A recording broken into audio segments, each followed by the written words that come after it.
Mesdames et messieurs, re-bienvenue sur RNBO. Aujourd'hui, vidéo assez particulière. J'ai envie de parler d'un lutteur qui est probablement le lutteur le plus populaire selon tout le monde dans le monde de la lutte.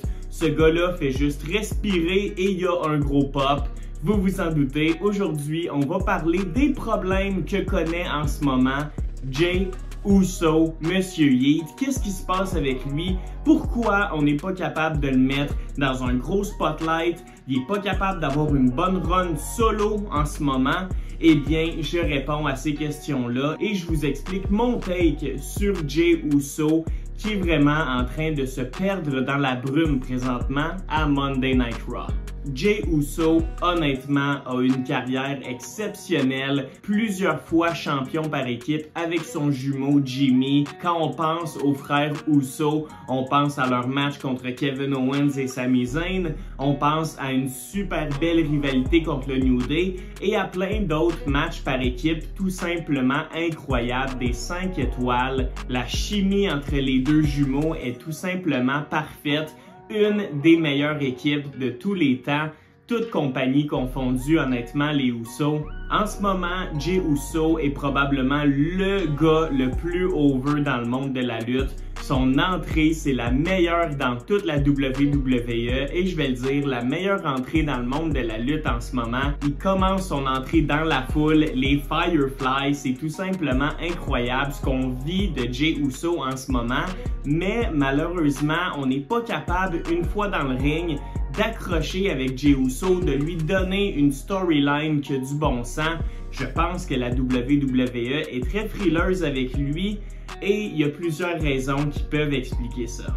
La dernière fois qu'on a vu Jey Uso dans un PLE, donc dans un gros show du samedi, le show du mois, ça a été à Money in the Bank où il a eu la plus grosse entrée de la soirée. Ça a été lui qui a ouvert le show avec son entrée.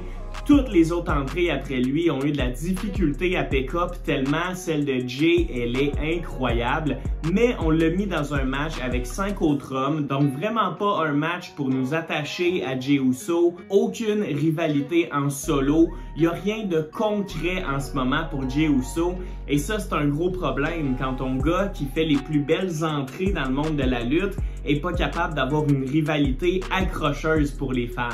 Un gars populaire comme Jey Uso, c'est le gars que tu veux voir dans tes conférences de presse, dans tes pré-shows, dans tes shows Monday Night Raw et dans tes PLE.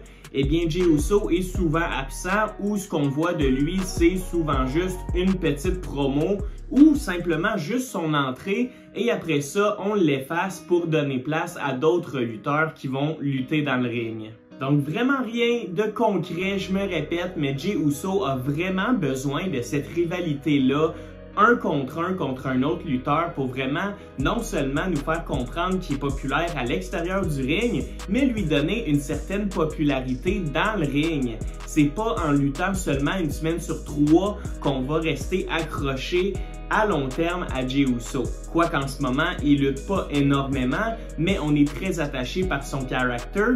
Donc imaginez si on le voyait à chaque Monday Night Raw en train de lutter contre des gros adversaires et nous donner des bons matchs. Honnêtement, son potentiel ferait juste augmenter et on aurait non seulement le gars le plus charismatique à l'extérieur du ring, mais un sacré bon lutteur dans le ring aussi.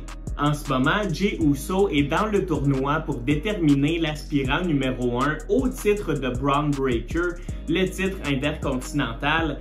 Jey Uso a gagné son match à 3 à Monday Night Raw, mais encore une fois, c'est pas dans des matchs 1 contre 1. Il faut vraiment un peu l'effacer dans le match avec d'autres lutteurs.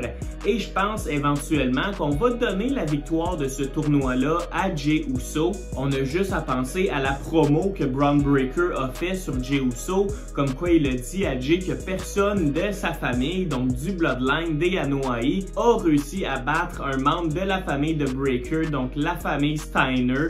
Honnêtement, je pense que tout est en place et on a peut-être été spoilé un peu trop rapidement sur le gagnant de ce tournoi-là qui va être Jey Uso. Donc Jey Uso en ce moment prend du momentum dans le ring lentement, trop lentement, mais sûrement. Et je pense que ce qui va s'en venir pour lui, c'est une petite rivalité contre Bron Breakker Bron Breakker qui doit garder son titre pour un bon bout. Donc Jey Uso, selon moi, va sortir perdant de cette petite rivalité-là contre Bron Breakker. Je pense que ça va être assez awkward comme match. Bron Breakker qui est une machine qui s'en fout un petit peu de la sécurité de ses adversaires.